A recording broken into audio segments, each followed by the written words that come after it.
যে আমি প্রথম গোসলটা আমি দিলাম, এই হযরতে আলী যেন আমাকে ওই শেষ গোসলটা আমাকে দেবে।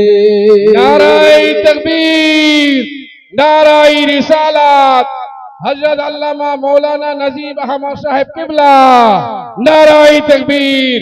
হযরত ইব্রাহিম আলাইহিস সালাম এই কাবা শরীফকে পুনরায় নির্মাণ করেছিলেন। এই কাবা ইব্রাহিম আলাইহিস সালাম, আর এই কাবা শরীফের পাথরগুলো চারটা পাহাড় থেকে পাথর আনা হয়েছিল।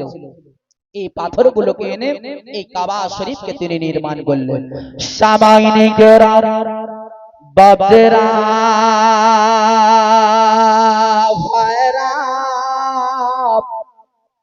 আমার ফাতেমা বিনতে আসাদ, তিনি জানো হযরতে আলী কাররামাল্লাহ ওয়াজহুল কারীমকে পেটের মধ্যে নিয়ে ওই কাবা শরীফকে তিনি প্রদক্ষিণ করছেন, কাবা শরীফের তওয়াফ করছেন।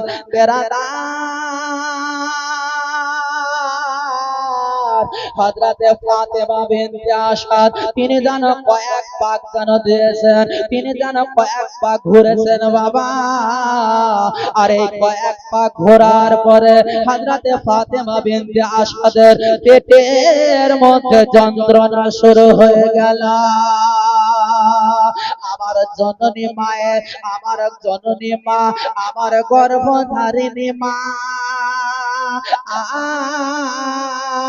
যখন পেটে সন্তান নিয়ে থাকে, এই মা জননীর পেট থেকে বাচ্চা যখন ভূমিষ্ঠ হওয়ার সময় আছে, বাচ্চা যখন জন্ম নেওয়ার সময় হয়, এই মায়ের পেটে এতটা যন্ত্রণা শুরু হয় বাবা, এতটা বেদনা শুরু হয়, এতটা ব্যথা শুরু হয় যে মায়ের যদি আপনার 30 খানা হাড়কে যদি একত্রিত করা হয়, আর এই হাড়গুলোকে যদি এইভাবে যদি ভেঙে দেওয়া হয়, আমার জননী মা নিজের শরীরের মধ্যে ওই সময়তে ওই ব্যথাটা যেন অনুভব করে। ওই জননী মা, আমার জনম দুঃখিনী মা, আমার গর্ভধারিণী মা নিজের সন্তানকে যদিও এত কষ্ট অনুভব করে, যদিও এত ব্যথা অনুভব করে, তবু আমার মা, মায়ের পেটে আপনি যেদিন প্রথম মাসে আপনি এসেছিলেন, সেই দিন থেকে নিয়ে একেবারে 9 মাস পর্যন্ত কিংবা 10 মাস 10 দিন পর্যন্ত আমার মা আপনাকে ভালোবেসেছিল। এই দক্ষিণী মা যেন আপনাকে জন্ম দেওয়ার জন্য কতই বা আপনার কষ্টের সম্মুখীন হয়েছিল। আপনার মা আপনাকে জন্ম দেওয়ার জন্য মাথার উপরে যেন মওতটা ঘুরছে বাবা, কখন যেন মওত চলে আসবে, কখন যেন ইসরাইল জান কবজ করে নেবে, তাও যেন মা পরোয়া করে না। একটাই তার মনের আশা, আমার লাশ দুনিয়াতে আসবে, আমার বেটা দুনিয়াতে আসবে, আমার সন্তান দুনিয়াতে আসবে, এই আশাতে আমার মা যেন জন্ম দিয়েছে। এই ফাতেমা বিনতে আসাদ তিনি কাবা শরীফকে প্রদক্ষিণ করে, আর হঠাৎ করে যেন পেটের যন্ত্রণা শুরু হয়ে গেল। একটা মা জননী যখন সন্তানকে প্রসব দেয়, জন্ম দেয়, তার একটা আলাদা ঘরের প্রয়োজন হয়, একটা আলাদা একটা আড়াল জায়গার প্রয়োজন হয়।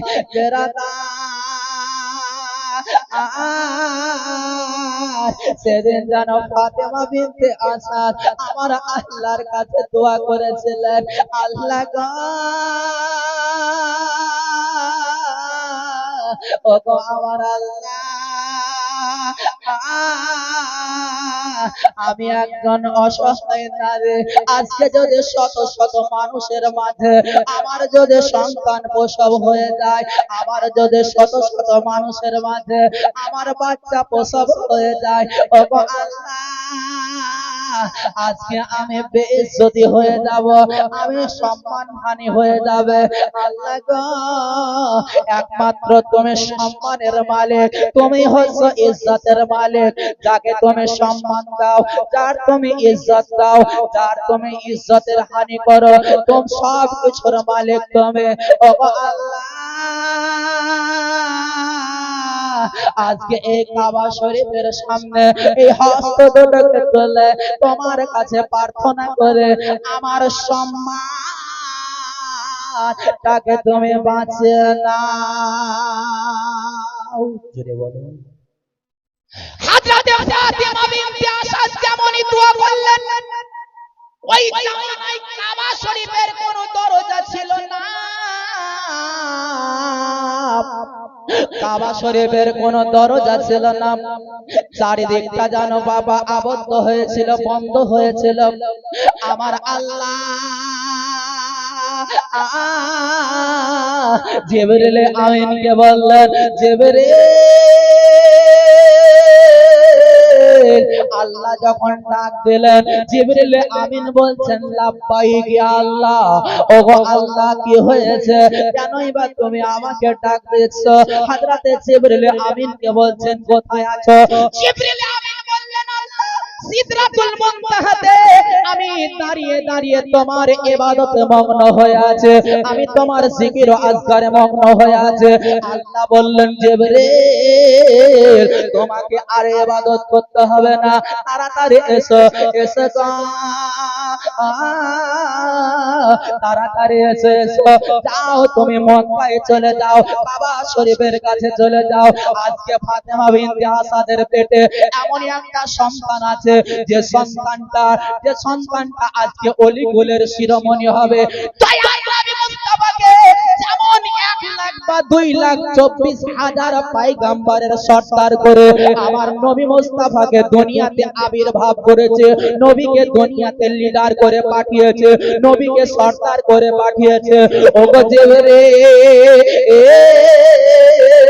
তাড়াতাড়ি দাও, ওই ফাতেমা বিনতে আসাদের পেটে এমনই একজন নবী কুলের শিরোমণি, নবীদের সর্দার, নবীদের সর্দার হয়ে দুনিয়াতে আসবে, যার নাম হবে আলী।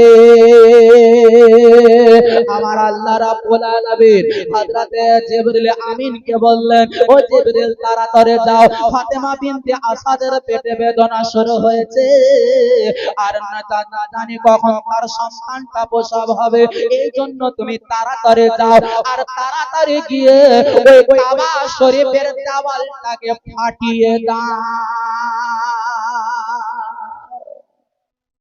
এই কাবা শরীফের দেওয়ালটাকে ফাটিয়ে দাও। ফাতেমা বিনতে আসাদ দাঁড়িয়ে আছেন, তিনি চিন্তা করছেন, আল্লাহ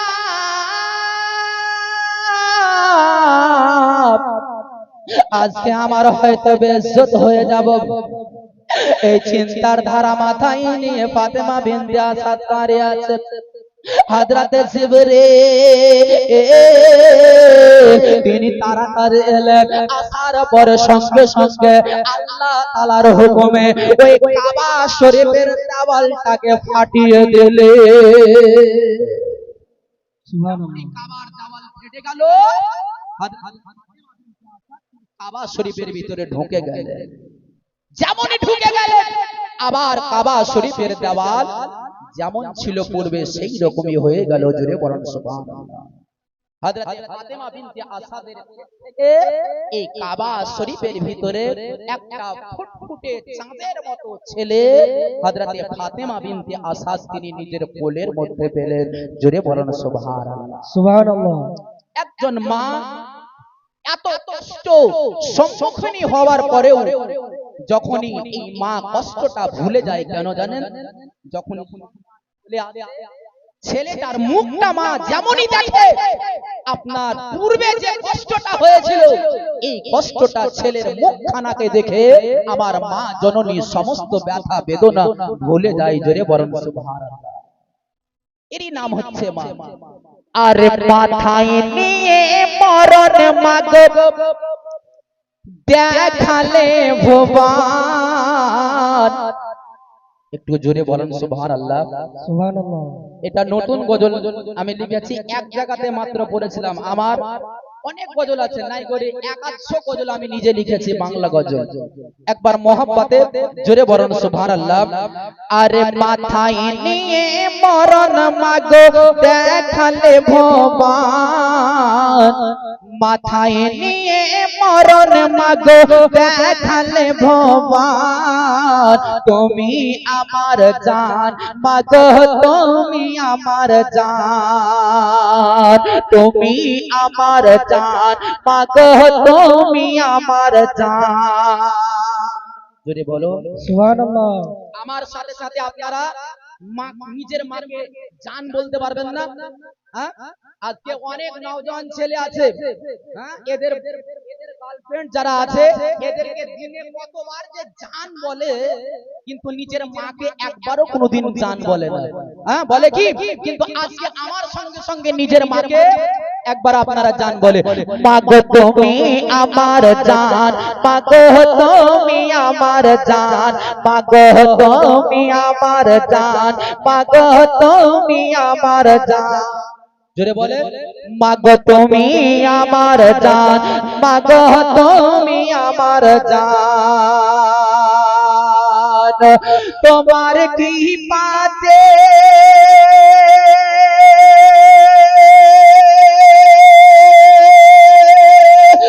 এলাম ভুবনে,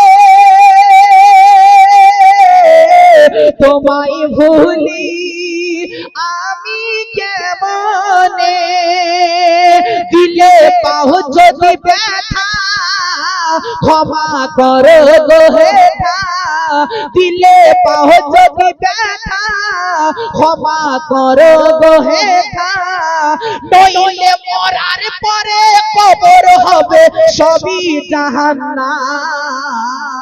মাগো তুমি আমার জান, মাগো তুমি আমার জান, মাগো তুমি আমার জান, মাগো তুমি আমার জান।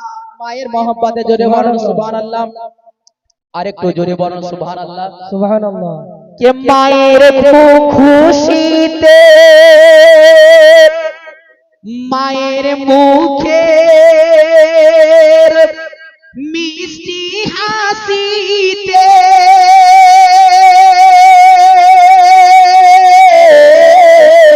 শান্তি পাবো আমি কবরেতে, সারা জীবন তোমারে রাখতে পারি আদরে, সারা জীবন তোমারে রাখতে পারি আদরে, আরে তোমার কদম তলে মাগো জান্নাতের বাগান। মাগো তুমি আমার জান, মাগো তুমি আমার জান, মাগো তুমি আমার জান, মাগো তুমি আমার জান। জোরে বলো সুবহানাল্লাহ। আরেকটু চেঁচিয়ে বলেন সুবহানাল্লাহ। কে মা জননী আল্লাহর নিয়ামত,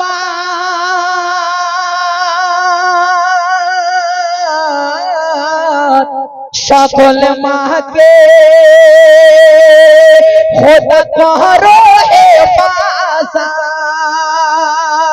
নাজিব কষ্ট দিও না, নাজিব কষ্ট দিও না, নবীকে রাজি পাবে না, নাজিব কষ্ট দিও না, নবীকে রাজি পাবে না, আরে ভেবে দেখো সবাই তোমরা মায়ের কত শান। মাগো তুমি আমার জান, মাগো তুমি আমার জান, মাগো তুমি আমার জান, মাগো তুমি আমার জান, আরে মাথায় নিয়ে মরণ মাগো দেখালে ভগবান, তুমি আমার জান মাগো, তুমি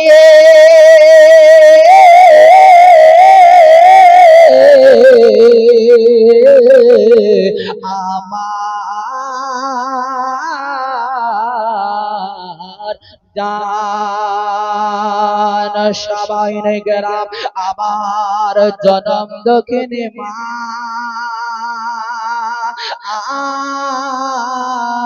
ফাতেমা বিনতে আসাদ জানো ওই কাবা শরীফের ভিতরে বাবা নিজের সন্তানটাকে জন্ম দিলেন। যখন একদিন পরে কিংবা 2 দিন পরে এই কথাটা যখন জানাজানি হলো, হযরত আবু তালেব জানো ওই ফাতেমা বিনতে আসাদকে ওই কাবা শরীফের ভিতর থেকে তিনি বাড়ির মধ্যে নিয়ে এলেন। সুবহানাল্লাহ, সুবহানাল্লাহ। আলী রাদিয়াল্লাহু তাআলা আনহু তিনি জন্ম নিয়েছিলেন, কিন্তু হযরত ফাতেমা বিনতে আসাদের মনটা খুব খারাপ। হযরত ফাতেমা বিনতে আসাদকে জিজ্ঞাসা করা হয়েছিল, আজ তোমার কোলে আল্লাহর একটা নিয়ামত এসেছে,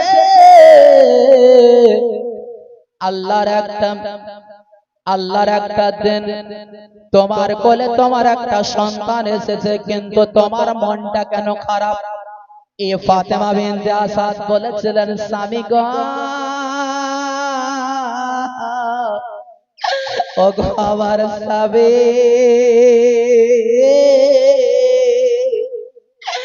যদিও আমার পেট থেকে এত সুন্দর একটা বাচ্চা জন্ম নিয়েছে, ওগো স্বামী, কিন্তু আমি যখন থেকে বাচ্চাটা জন্ম নিয়েছে তখন থেকে নিয়ে এখন পর্যন্ত একবারও চোখ খুলে আমার চেহারাটাকে যেন সে দেখল না। একজন মা যদিও ছেলে বাচ্চা যদি জন্ম নেয় মায়ের পেট থেকে ল্যাংড়া কিংবা অন্ধ যদিও ছেলে জন্ম নেয়, কিন্তু আমার মা জননী তার অন্ধ ভাবকে না দেখে, ল্যাংড়া ভাবকে না দেখে মা নিজের সন্তানকে আপনার বুকের মধ্যে জড়িয়ে ধরে থাকে। জোরে বলেন সুবহানাল্লাহ। হযরত ফাতেমা বিনতে আসাদ নিজের স্বামীকে বললেন, স্বামী গো, ওই বাচ্চাটা সেদিন থেকে নিয়ে এখন পর্যন্ত চোখ খোলেনি। আমার মনে হয় হযরতে আলী আল্লাহর কাছে দোয়া করেছিলেন, আল্লাহ, ওগো আমার আল্লাহ, ওগো রাব্বুল আলামিন, তুমি তো আমাকে দুনিয়াতে পাঠাবে, আমি তো দুনিয়াতে যাব, ওগো আল্লাহ, আমি দুনিয়াতে যাওয়ার পরে দুনিয়াতে আমি যেদিন যাব সেদিন থেকে নিয়ে আমি যখন সর্বপ্রথম চোখটা খুলবো, ওগো আল্লাহ, আমি যেন মায়ের চেহারাটা দেখতে চাই না, আমি আব্বার চেহারা দেখতে চাই না, আমি দাদি দাদির চেহারা দেখতে চাই না, আমি মামা মামির চেহারা দেখতে চাই না। আমার আল্লাহকে হয়তো আলী বলেছিলেন, আল্লাহ, আমি যেদিন দুনিয়াতে জন্ম নেব সেই দিন আমার চোখ দুটো যেদিন খুলবে আমার সামনে জানো আপনার ও আমার নবী, দয়ার নবী মুস্তাফা, নবী আকা, নবী মুহাম্মদুর রাসূলুল্লাহ সাল্লাল্লাহু তাআলা আলাইহি ওয়াসাল্লামের চেহারাটাকে যেন দেখতে পাই। সুবহানাল্লাহ, সুবহানাল্লাহ। তার কাছে দোয়া করেছিলেন। আমার দয়ার নবী মুস্তাফা যেমনই খবর বলে যে আমার একটা ভাই জন্ম নিয়েছে হযরত আলী, তিনি ছুটতে ছুটতে এলেন ফাতেমা বিনতে আসাদের বাড়িতে। চাচি, ফাতেমা বিনতে আসাদ বললেন, বেটা কি হয়েছে? দয়ার নবী মুস্তাফা বললেন, চাচি গো, শুনলাম নাকি আমার একটা ভাই হয়েছে, একটু একটু আমাকে কোলে দেন, দেখি আমার ভাইটা কেমন হয়েছে। আবার দয়ার নবী আবার নবীকে বললেন, ফাতেমা বিনতে আসাদ, ওগো ওগো বেটা মুহাম্মদ, যদিও তোমার ভাই দুনিয়াতে জন্ম নিয়েছে কিন্তু অন্ধ হয়ে জন্ম নিয়েছে। আবার ফাতেমা বিনতে আসাদকে যেমনই বললেন, আমার নবী মুস্তাফা হযরতে আলীকে যেন কোলে করে নিলেন, আর নবী মুস্তাফা যেমন কোলে করে নিয়েছেন গো, হযরতে আলী রাদিয়াল্লাহু তাআলা আনহু জানো আমার নবীর চেহারাখানাকে দর্শন করলেন। नाराए तकबीर, नाराए तकबीर, नाराए रिसालत, नाराए रिसालत, मसला के आला हजरत, मसला के आला हजरत, जिंदाबाद। गौसुल वरा कॉन्फ्रेंस, गौसुल वरा कॉन्फ्रेंस, नाराए तकबीर, नाराए रिसालत। সামাইনে কেরাম, দয়ার নবী মুস্তাফা বললেন, চাচি তুমি তো বলছিলে ছেলেটা চোখ খোলে না, কিন্তু ছেলেটা তো চোখ খুলেছে। আমার দয়ার নবী মুস্তাফা হযরতে আলীকে কোলে করে নিয়ে আছেন। আবার নবী মুস্তাফা জিজ্ঞাসা করলেন, চাচি গো আমার ভাই আলীকে কি আপনি গোসল দিয়েছেন? হযরতে ফাতেমা বিনতে আসাদ তিনি যেন কর্মের মধ্যে লিপ্ত ছিলেন, কাজের মধ্যে লিপ্ত ছিলেন। আর আমার নবী মুস্তাফা জিজ্ঞাসা করলেন, ওগো চাচি আমার ভাইকে কি গোসল দিয়েছেন? আজকে যদি কোনো সন্তান জন্ম নেই, এই সন্তানের প্রথম গোসলটা হয়তো তার আব্বা তাকে দেয়, হয়তো তার নানা তাকে দেয়, হয়তো তার দাদি তাকে দেয়, হয়তো তার দাদা তাকে দেয়, হয়তো তার মামা তাকে প্রথম গোসলটা দেয়। বেরাদার, কিন্তু হযরতে আলী কাররামাল্লাহ অধল করেনকে আমার দয়ার নবী মুস্তাফাকে, দয়ার নবী মুস্তাফা যে আলীকে প্রথম গোসলটা দেওয়া হয়েছিল, এটা দুনিয়াবি কোন মানুষ গোসল দেয়নি, এটা আমারও আপনার আকা নবী মুহাম্মদুর রাসূলুল্লাহ দিয়েছিলেন। सुभान अल्लाह, सुभान अल्लाह। ফাতেমা বিনতে আসাদ বললেন, বেটা না না, এখনো আলীকে গোসল দেওয়া হয়নি। আমার নবী মুস্তাফা বললেন, চাচি গো একটু যদি আপনি অনুমতি দেন আমার ভাই আলীকে আমি প্রথম গোসলটা দিয়ে দেব। হযরতে ফাতেমা বিনতে আসাদ বললেন, এতে আদেশের কি আছে? তোমার ভাইকে তুমি গোসল দেবে, এটা কোনো আপত্তি নাই। বেটা রে ও বেটা মুহাম্মদ, যাও গো যাও, তুমি আমার বেটাকে তুমি গোসলটা দিয়ে দাও। আমার নবী মুস্তাফা একটা তিনি লোটা নিলেন, একটা থালা নিলেন বাবা। আর এই হযরতে আলী রাদিয়াল্লাহু তাআলা আনহু মাত্র 3 দিনের সন্তান ছিলেন। এই 3 দিনের সন্তানটাকে আমার নবী মুস্তাফা একটা থালার মধ্যে তিনি চিৎ করে দিনাকে শুইয়ে দিলেন। আমার নবী মুস্তাফা সাল্লাল্লাহু তাআলা আলাইহি ওয়াসাল্লামের এই হাতের কত বরকত, যে নবী মুস্তাফা সাল্লাল্লাহু তাআলা আলাইহি ওয়াসাল্লামের হাতকে আমার আল্লাহ ইয়াদুল্লাহ বলেছেন। হে নবী, আপনার এটা হাত নয়, এটা বরং এটা আমার হাত। আমার নবী মুস্তাফা জবানকে আল্লাহ নিজের জবান বলেছেন। বেরাদার, আবার নবী মুস্তাফা একটা লোটাতে পানি নিলেন, হযরতে আলীর পেশানিতে পানিটা ঢাললেন, সিনার উপরে পানিটা ঢাললেন, আর এই পেশানি থেকে নিয়ে একেবারে পা পর্যন্ত হযরতে আলীর শরীরটাকে ধুয়ে করে দিলেন। একটা সন্তানকে যেন উল্টানোর প্রয়োজন হয়, পিঠের দিকটা যেন ধুইয়ে দিবেন বলে, পিঠের দিকটা যেন পানি দেবেন বলে সন্তানটাকে উল্টাতে হবে। বেরাদার, এদিকে ফাতেমা বিনতে আসাদ কর্মের মধ্যে লিপ্ত ছিলেন। নবী মুস্তাফা গোসল দিয়েছেন, সামনে দিকটা যখন গোসল দেওয়া হয়ে গেল, আর এই 3 দিনের সন্তান হযরতে আলী রাদিয়াল্লাহু তাআলা আনহুকে উল্টাতে যেমনই নবী যাবেন, হযরতে আলী রাদিয়াল্লাহু তাআলা আনহু তিনি যেন নবী মুস্তাফাকে কষ্ট দেবেন না বলে তিনি নিজেই উল্টে গেলেন। सुभान अल्लाह। 3 দিনের সন্তান। হ্যাঁ, আজ আমার ও আপনার ছেলে 3 দিনের সন্তান হারকাত করতে পারে, নড়াচড়া করতে পারবে, কিন্তু হযরতে আলী উল্টে গেলেন, উভরে গেলেন, একেবারে পিঠটা উপর দিকে হয়ে গেল, পেটটা নিচে দিকে হয়ে গেল। দয়ার নবী মুস্তাফা আমার এই দৃশ্যখানা দেখে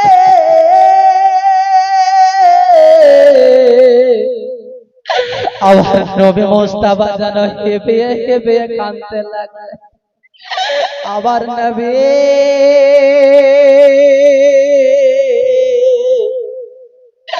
এই দৃশ্যখানা যেমনই দেখলেন বাবা, আবার নবী মুস্তাফার চোখ থেকে যেন পানি ঝরতে লাগলো। আবার নবী মুস্তাফার যেন মতির মতো পানি পড়তে লাগলো। ফাতেমা বিনতে আসাদ বললেন, বেটা, ও বেটা মুহাম্মদ,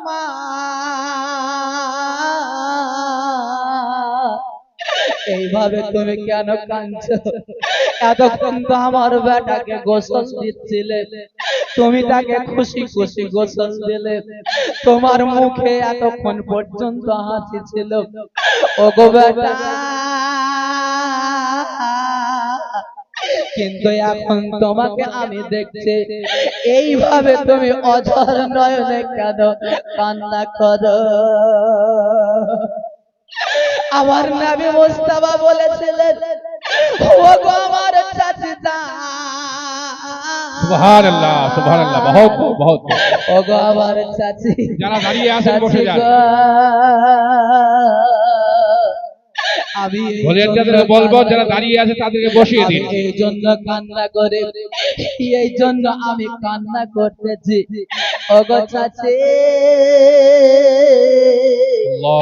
আপনার বেটার ভিতরে যে লক্ষণটা আমি দেখলাম, এই লক্ষণটা দেখে আমি নবী যেন কান্না করতেছি। সুবহানাল্লাহ, সুবহানাল্লাহ। আমার দয়ার নবী মুস্তাফা বললেন, চাচি গো, এই লক্ষণটা, এটাই লক্ষণ হচ্ছে আমার নবী মুস্তাফা হযরতে আলীর জন্য গায়েবের সংবাদ দিচ্ছেন। আমি পূর্বেই যে আয়াত পড়েছি, ওমা হুয়া আলাল গায়বি বিদান, আমার নবী মুস্তাফা গায়েবের খবর বলতে কখনো দ্বিধা করে না, আঞ্জুসি করেন না। আমার নবী মুস্তাফা গায়েবের খবর বলে দেন। হযরতে আলীর বয়স এখন মাত্র 3 দিন। আমার নবী মুস্তাফা ফাতেমা বিনতে আসাদকে গায়েবের সংবাদ বলে দিচ্ছেন, গায়েবের খবর বলে দিচ্ছেন। ওগো চাচি, আপনার বেটা যেদিন বড় হবে, আপনার বেটা যেদিন জবান হয়ে যাবে, আমি যেদিন মৃত্যুবরণ করব, আমি যেদিন পর্দা করে যাব, যেদিন হযরতে আলী জওয়ান হবে, আমি যেদিন পর্দা করে যাব, আলীকে যে আমি প্রথম গোসলটা আমি দিলাম, এই হযরতে আলী যেন আমাকে ওই শেষ গোসলটা আমাকে দেবে। নারায়ে তাকবীর, নারায়ে রিসালাত, হযরত আল্লামা মাওলানা নজিব আহমদ সাহেব কিবলা, নারায়ে তাকবীর। আপনাদের কাছে বিশেষ অনুরোধ,